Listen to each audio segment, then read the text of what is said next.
Okay, in this section, we are going to discuss the fundamentals of statistics, which is basically just an introduction to statistics, and we're just going to learn some new terminology. So, the first two definitions we're going to go over is the definition of statistics. There are two versions. You could have statistics as a science, and that science you collect data, then you organize it, and then you interpret it so you can come to some kind of conclusion. So that is when you're talking about statistics science or statistics, the class that you're going to take at school. Then you can also have statistics to describe data, and the data describes or summarizes something that you're trying to study. So these are two really important definitions. The next slide, we have four definitions. And these are also extremely important to understand the difference between these four terms. If you don't understand these four terms, you're really going to struggle. It's not difficult, but if you have a question, it's really important that you ask now because it could easily snowball out of control. So the first definition on this page, it's called the population, and it is the complete set of people or things that is being studied. And sometimes people or things are also labeled as individuals. Okay, so when you're doing some kind of statistical study, you're trying to study a group of people or a group of things. Now, the entire set of those people or things, that's called your population. So, for example, if I wanted to find out the average age of all Rogue Stakes students, the population is all Rogue Stakes students because that is who I'm trying to study. I'm trying to find out about Rogue Stakes students. So all students are considered, all students I should specifically say at Rogues is considered the population. Now, we have a sample, and a sample is the subset of the population. Typically, in a study, you do not have access to the entire population. So, for example, going back to our example of finding the average age of Rogue Stakes students, it is nearly impossible to get every single Rogue Stakes student on the phone or in person to ask them their age and then be able to average it in all together to find the average age of Rogue Stakes students.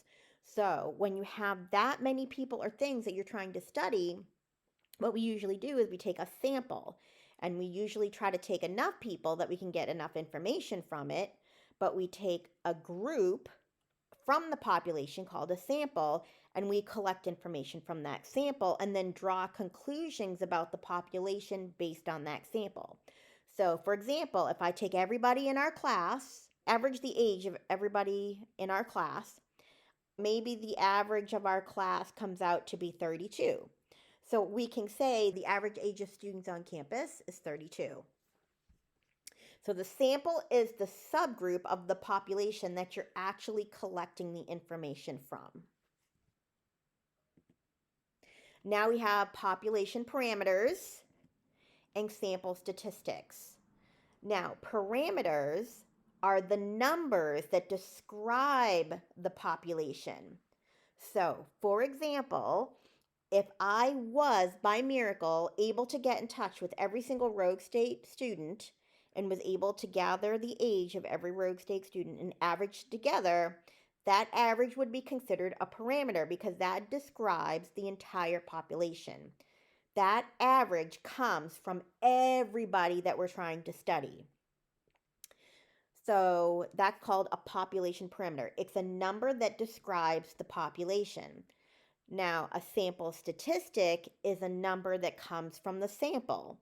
So if I was only able to get the age or the average age from our class, if it's 32, then that number 32, that average age would be a statistic because that is a number that describes our sample.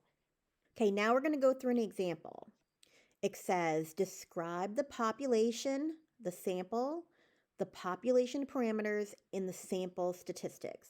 And the example says that the agricultural inspectors for Jefferson County measure all the levels of residue from 3 common pesticides on 25 ears of corn from each of 104 corn producing farms in the county.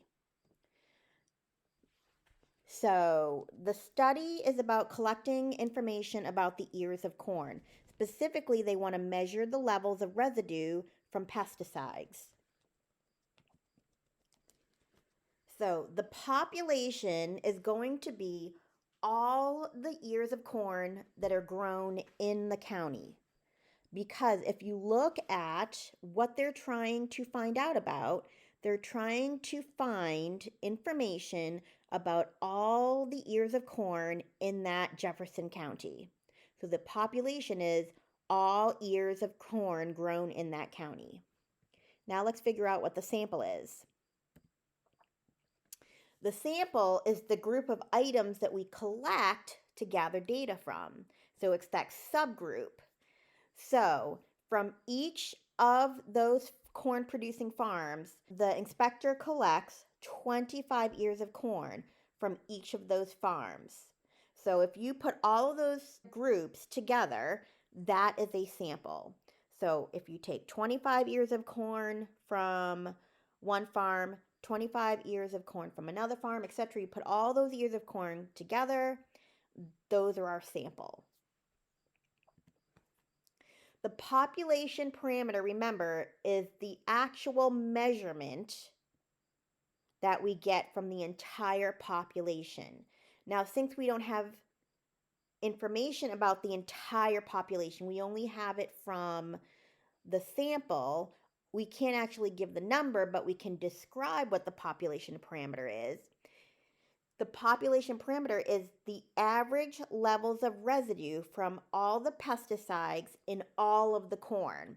So if we collected every single ear of corn in the entire county and we took the average of the pesticide levels in all of the corn, that average would be the population parameter. The sample statistic is the actual average we get from the sample. So when we collect all those groups of 25 ears of corn and we average those levels out of the pesticides, whatever that average is would be the sample statistic because that average is determined by the sample. Okay, in a statistical study, we have certain steps to go through. And the first step is we want to clearly state the goal of the study. By making sure that you're very precise and detailed in your goal statement, it's easier to identify what measurements you want to take and identify who your population is. The second step is to choose a representative sample from the population. So, as we talked about before, it is very unusual that we have access to the entire population when doing a statistical study. So, most of the time, we choose a sample. How we choose that sample is very important. We want to make sure it's what's called a representative sample because we want to make sure that all the members in that sample really represent the population. So, for example, if I wanted to do a study on finding the average age of Rogue State students, and I walk into a morning classroom and I find everybody in that classroom and I take the average age, and that would be my sample statistic. I would not consider that a representative sample of the population because it might give us misleading results. Because we are not taking samples from the afternoon or the evening classes.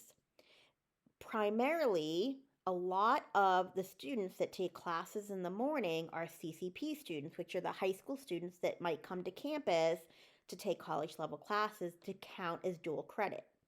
So if I only take the average of students that I find in the morning, my average is going to be lower than if I maybe take an average of a class in the evening where I have older adults that come after work to take classes. So, by only picking a certain time of the day to find people for my sample, I'm not choosing a representative sample of my population. So, I want to make sure that I pick enough people in that sample that represents the entire population. The third step is collect raw data from the sample, summarize the data by finding sample statistics of interest. So in this case, if I were to do a study on finding the average age of road stake students, I would collect the ages from all the students and average them and get my statistic. Step number 4, use the sample statistics to infer the population parameters. Okay, to infer or to expand upon that and talk about inference, that means that's a fancy word of saying we are going to use the information we have to draw a conclusion about the population parameter. So we have the sample statistic, which is the average age, if we continue with this example, the average age of our sample, and we want to draw a conclusion and use that average age to draw a conclusion about the population parameter, which would be the age of all road stake students. Then once we infer the population parameters, we can draw our final conclusions.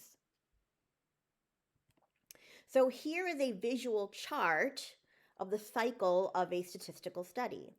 You identify your goals. That's the first step. And the reason why you want to do that is so you can identify your population. Then as we go to step 2, you want to draw a sample from the population. Step number 3, if we're following the arrows around, we collect the data and we summarize it. A lot of times in this step, we might even organize it in charts so that we can, if it's a lot of data, we want to organize it to kind of step back and see the bigger picture a little bit better. And then we use that information to come up with our sample statistic. And then from the sample statistic, we can draw a conclusion about the population parameter, which then allows us to complete the cycle and draw the conclusion about the population, whatever that is that we were trying to study. So it makes that final loop all the way around. Okay, so now we're going to go through the ways that you can pick your sample. And choosing a sample is one of the most important steps of a statistical study because depending on how you pick your sample, it could really influence your conclusions. Specifically, you want to make sure you pick a representative sample of the population. So, for example, here's another example of where picking a sample that is not representative could really harm the results of your study. Let's say I am on the girls' basketball team, and in my statistics class, I am told that I need to do a study of road stake students, and I was told I needed to determine the average height of students on campus.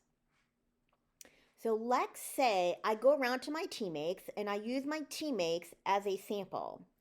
Most basketball players are fairly tall, and so if I only pick the people that are on my basketball team, that is going to give misleading results in the end. So it's not a representative sample of everybody on campus. We want to make sure that we pick people from different sports, from different classes, at different times, in different buildings. We want to make sure that we get a cross section of all the different kinds of groups you could have on campus. So picking your sample is very important. There are 4 major ones that we're going to talk about in this class, although there are others, but these are the big 4 common ones. Okay, we have the simple random sampling, and that is when we choose a sample of items in such a way that every sample that's picked has an equal chance of being selected if it's the same size. So an example of this might be I put everybody's R number in a big giant hat and I pull out 50. That would be an example of a simple random sampling because every sample of the same size has an equal chance of getting selected. Systematic sampling is when we use a simple system to choose a sample so that you have every nth member of the population is chosen. And I said nth because I'm saying it generically, but the examples here on the screen are like every 10th person or every 50th person. So an example of this would be if I stand on campus and as people walk by, I pick every 10th person that walks by and I ask them their average or their height so I can average that into my sample. So if you pick every nth person, whether it's the 10th person, the 50th person, the 5th person, if you stay consistent, that's called systematic sampling. Convenient sampling is when we choose a sample that is convenient to select, such as people that happen to be in the same classroom. This typically is not the best way to sample. Although it happens a lot, it is not the best way to take a sample. So if we go back to my basketball example, that would be an example of convenient sampling because I'm on the basketball team, so it would be very convenient for me to just walk around to my teammates and say, hey, can you tell me what your height is? I'm doing a statistical study on the average height of students on campus. So that doesn't always give you the best results. So be very careful with convenient sampling. Okay, the last example that we're going to talk about is stratified sampling. We use this method when we are concerned about differences among subgroups, and that's called the strata within the population. We first identify the subgroups and then draw a simple random sample. Then we draw a simple random sample within each subgroup. So the total sample consists of all the samples from the individual subgroups.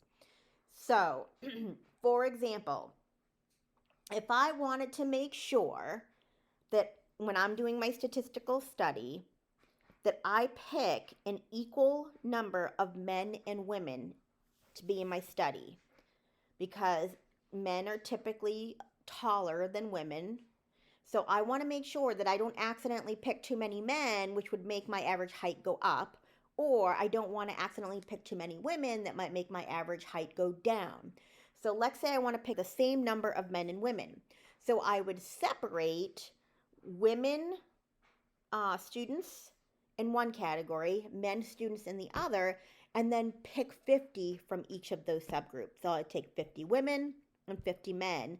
Those two groups of 50 would make a sample of 100 students, each equal in women and in men, so that I don't have that concern of picking too many of one gender, which would throw the average off.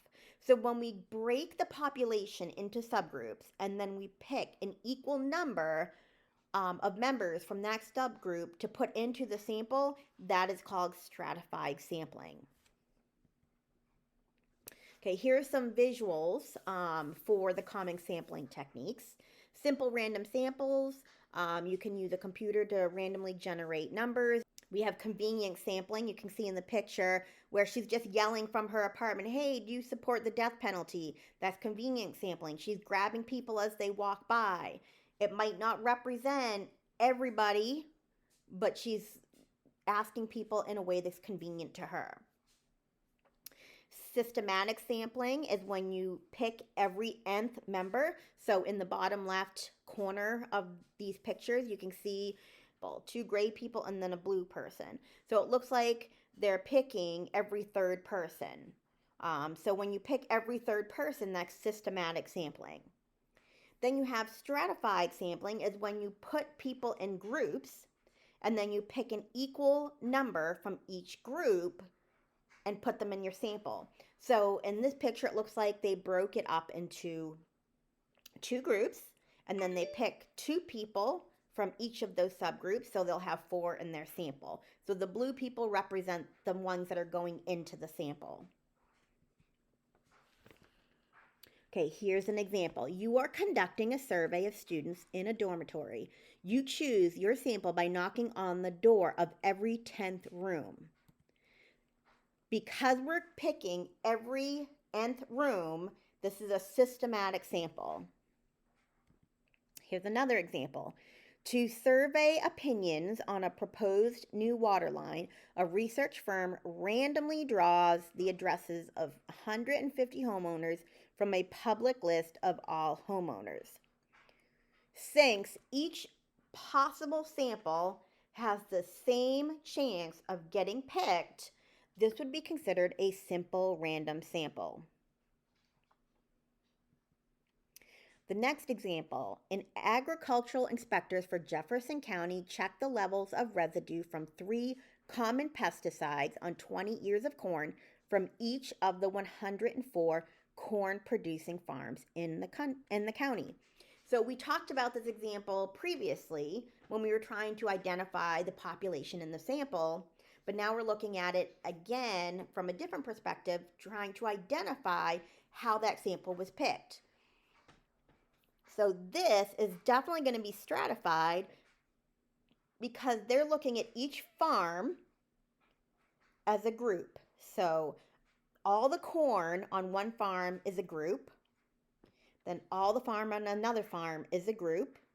So they're breaking the farms up into the groups, and then they're picking 25 from each farm. So there's an equal number coming out that's going into the sample, coming out of each subgroup. This is definitely stratified.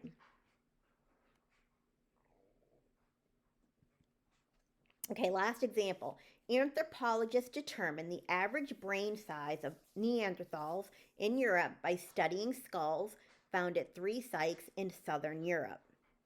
Now, because they're studying at a site that is close to them, I would consider this convenient sampling. They're not picking sites that are in different places all over the world. They're specifically picking it in a way that is convenient to them. So this is considered convenient sample.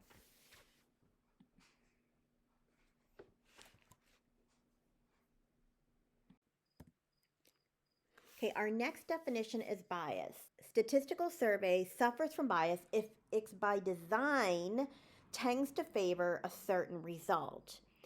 And usually this happens when the person that is doing the research has some kind of personal stake in the study. Whether it's intentional or unintentional, it can definitely happen. Okay, now there's a couple different kinds of studies we're going to talk about. There's an observational study, and this is when researchers do not apply any kind of treatment or interact any kind of way with the members in the sample. They just observe to measure the characteristics in the sample. Then there's an experiment, and an experiment is when they actually do try to apply some kind of treatment to the sample members and then observe what happens. We have a treatment group, and the treatment group is just as it sounds. When you have a sample and you split it up, a treatment group and a non-treatment group in the experiment, the group that has the treatment is called the treatment group. The control group in an experiment is the group that does not receive the treatment. It is important for the treatment and control groups to be selected randomly so that they are alike in all respects except for the treatment. Now, placebos, these lack the active ingredients of a treatment being tested. And that's way that especially if you're testing medication, the control group doesn't realize that they're not being treated. So that way we don't get that placebo effect that you've heard about. And the placebo effect refers to the situation in which patients improve simply because they think they're getting a useful treatment. Okay, so some terminology in a study. We have blinding, and blinding is when you're keeping the people in the dark that has the treatment group and who is a control group. So you're trying to keep that information away from the people in the sample, and that way they don't experience that placebo effect. A single blinded study is if the participants, the people that are in the sample, do not know whether or not they're receiving the treatment, but the experimenters do know. And then double blind if the participants and the people that are doing the experiments, both groups do not know who is getting the treatment.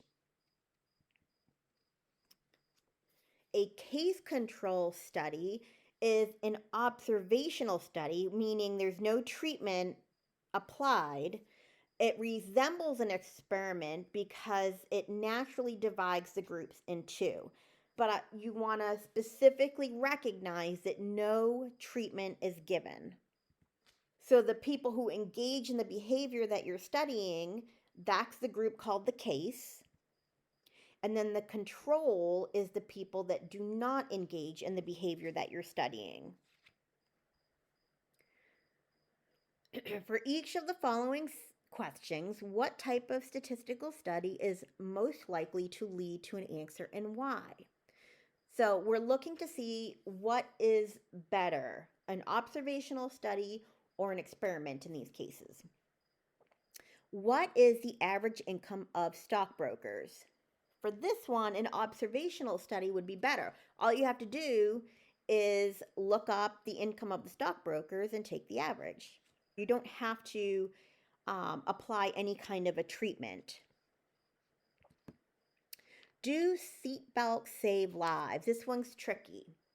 You want to have a control group and you want to have a group that does wear their seatbelts and those that don't. But to specifically put people into harm's way by saying, okay, you wear a seatbelt and you crash into that tree, you don't wear your seatbelt and crash into that tree, is really unethical.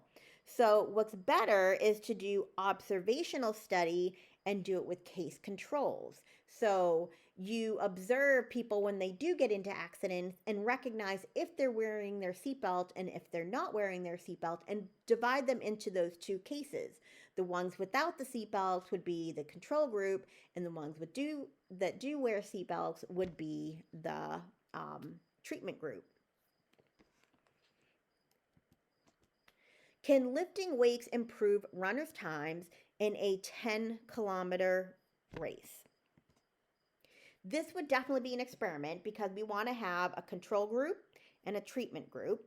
We want to have some people lift weights. We want to have some people not lift weights, and then test to see whether they run faster. Can a new herbal remedy reduce the severity of colds?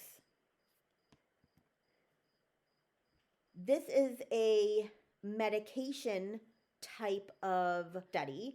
So we want to do a double-blind experiment where they're given a placebo, the control group, and the treatment group receives the actual medication, and then you can see which group reacts better or worse, and be able to compare them without the researchers knowing what's going on and the participants to know what's going on. And that way it avoids any kind of bias at all.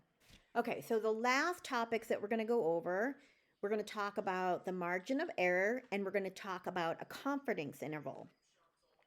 Now, a confidence interval is the interval that's most likely to contain the population parameter. So the whole goal of a study is to find that population parameter, whatever it is, if it's a proportion of the population or an average of the population. We're trying to find that population parameter. Now, we can never be 100% sure of what that population parameter is because typically we use a sample to gather the information. Now, the interval is going to consist of numbers. There's going to be a minimum and a maximum, and then everything in between. And that is where the population parameter is most likely to be. So when I talk to you about an interval, I want you to think about it as a set of numbers with a maximum and a minimum. The margin of error is what we use to create that interval. And here's an example that I like to use to help you guys understand margin of error and confidence interval. Let's say you were a witness to a crime and a police officer asked you for a description of the criminal. And you said that the criminal was about 6 feet, that was your guess, give or take an inch. So that give and take is your margin of error. You want to add a little bit, subtract a little bit. That gives you your margin of error. The confidence interval would be, the maximum would be 6 feet and 1 inch. And the minimum of that interval would be 5 feet and 11 inches because you want to give and take an inch. That inch is the margin of error. That's what you add and subtract to your guess to make that confidence interval. So you take your sample statistic, the information that you get from the sample, whether it's an average or proportion, and then you add or subtract the margin of error, and that will give you your interval. So here's an example. It says an election e-poll finds that 52% of surveyed voters plan to vote for Smith, and she needs the majority vote, which means more than 50, to win without a runoff. The margin of error in the poll is 3 percentage points, and we want to make a guess on whether or not she's going to win. So right now, a sample of surveyed voters, 52%, that's the proportion of the sample, so that's your sample statistic. 52% of that sample said they plan to vote for Smith. The margin of error is 3 percentage points. So that means we're going to add 3 and subtract 3 from our guess, which is the 52%. So I'm going to take 52 minus 3 to get 49%. That's our minimum value. And then we're going to take 52% plus 3% to get our maximum value, which is 55%. So our confidence interval is going to be between 49 and 55%. And when you use this method, what you would say is you would say we are 95% confident that the actual percentage of people, meaning the population parameter, we can say that 95% confident that the actual percentage of people planning to vote is between 49 and 55%. That's your confidence interval, 49 to 55. And so to answer the question, will she win? This is really close to say. It's right on the edge of 50%, right? Between 49 and 55. It's really hard to say. So this election is too close to call. But if we got a confidence interval that was, say, we had an interval that was, say, from 75 to 79%, then we could probably make a decent call and say she's probably going to win.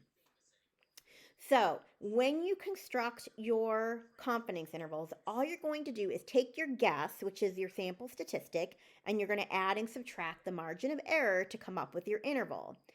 And just know that if you're in an actual statistics class, there's a lot more detail that goes into this, and it's where that 95% confident comes from. But we are not going to get into that much detail in this class. For this class, we're just going to say that we're going to add and subtract the error. And when we do that, we can say that we're 95% confident that our population parameter is going to lie on that interval.